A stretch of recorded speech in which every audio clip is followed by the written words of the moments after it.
Chers internautes, ravi de vous accueillir. J'ai le plaisir de recevoir Maya Chan. Bonjour Maya. Bonjour Farid. Comment vas-tu? Super. Super bien. concert hier soir. Excellent, merci, magnifique, Farid. splendide, franchement, respect. Merci Farid. C'était un moment magique pour moi, vraiment. Vraiment très magique. Ça te fait quoi justement de venir dans le Nord? Ça me C'est fait- Excuse-moi, c'est une première? C'est une première et ça me fait très plaisir parce que bon, je vais souvent dans le sud justement, à Marseille, ma ville de cœur, à Sète, un petit peu dans toutes les villes du sud. Et on m'a toujours dit que le public du Nord était chaleureux et merveilleux. Ils ont confirmé? Ah oui, ils ont plus que confirmé, ils m'ont comblé de bonheur. Et j'ai qu'une hâte, c'est de revenir chanter pour eux et recommencer ce moment de plaisir que j'ai vécu hier. Et tout de suite, voici un extrait de ce qui s'est passé hier.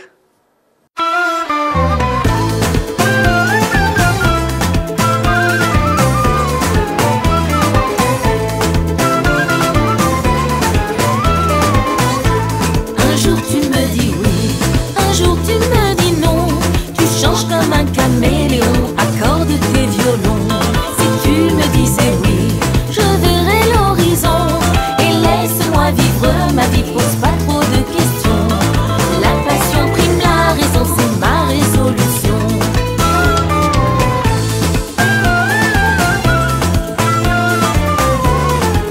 Quelle est ta source d'inspiration? Eh ben, écoute, déjà la musique orientale, depuis petite, j'écoutais les grands classiques égyptiens. D'où vient mon univers, c'est la musique orientale et à la fois les grands chanteurs, les grandes chansons françaises, Brel, Aznavour, Édith Piaf, tous les classiques Dalida qui est ma muse. Et si tu veux, je mélange un petit peu ces deux univers musicaux et je fusionne et c'est ce qui fait Maya Chan en fait, c'est ce qui fait mon univers franco-oriental. Je chante en français, ce qui permet, bon, il y a quelques chansons en arabe, mais avec un accent, parce que, en fait, je parle l'arabe un petit peu comme tous les orientaux qui ont vécu en France. Donc, j'ai pas le re, donc c'est Robbi, tu vois, c'est avec mon accent. Mais je chante quand même quelques chansons en arabe. Et la plupart de mon répertoire est en français, ce qui fait que même des gens qui n'ont aucune origine orientale viennent à mes concerts parce qu'il y a le côté exotique, il y a le côté, puis ils sortent, ils disent tiens, on a appris à faire des you-you, on danse, et c'est génial, ça rassemble des religions, des peuples, des âges différents, des générations, tout ça. Et ça, je trouve que c'est extraordinaire. Combien d'albums à l'heure actuelle qui sont en vente? Eh bien là, je prépare mon 4e album. Excellent. Et là, comme on dit chez nous, le 4e, je suis en train de me faire un kiff, mais magistral. Je suis en train, en fait, de rendre un hommage à tous les chanteurs que j'aime. Et donc, il y a une reprise de Serge Lama, Je suis malade.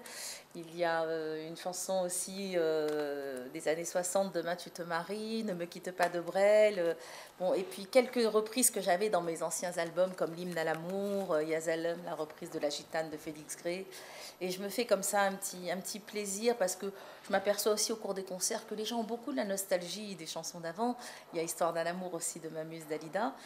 Et donc, ça me fait très, très plaisir de marier et mon univers et à la fois ces reprises, ou aussi, par exemple, Je suis malade, c'est une chanson, c'était un challenge pour moi parce qu'elle a tellement été chantée et reprise que quand je me suis dit, je vais la reprendre, qu'est-ce que je vais apporter de plus à ce titre qui a déjà été porté dans le monde succès mondial, entier. bien sûr. Et bon, j'ai donné vraiment ma touche orientale et je l'ai chantée avec mon cœur.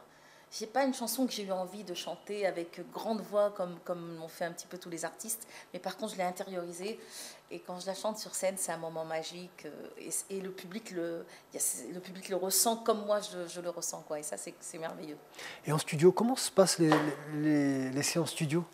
Les séances studio, ça se passe en général, on part sur un titre qu'on choisit, soit c'est une composition. Tu travailles-tu avec des musiciens en studio ou c'est Oui, toujours avec des musiciens. Donc il y a une partie, excuse-moi, il y a une partie, par exemple le second album, les violons ont été réalisés en Tunisie, par un studio en Tunisie, parce que tu sais que moi j'aime bien avoir l'authenticité dans la musique orientale, les violons c'est très important. Bien sûr. Et aujourd'hui, pour pouvoir faire venir 40 violons en studio, je peux pas. Impossible. J'ai pas de major derrière moi, je m'autoproduis, c'est impossible.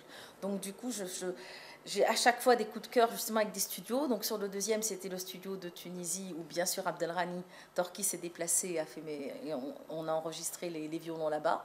Et puis le dernier, le troisième, donc c'était le studio Casbah en Algérie. D'accord. Et quel serait ton rêve, Maya?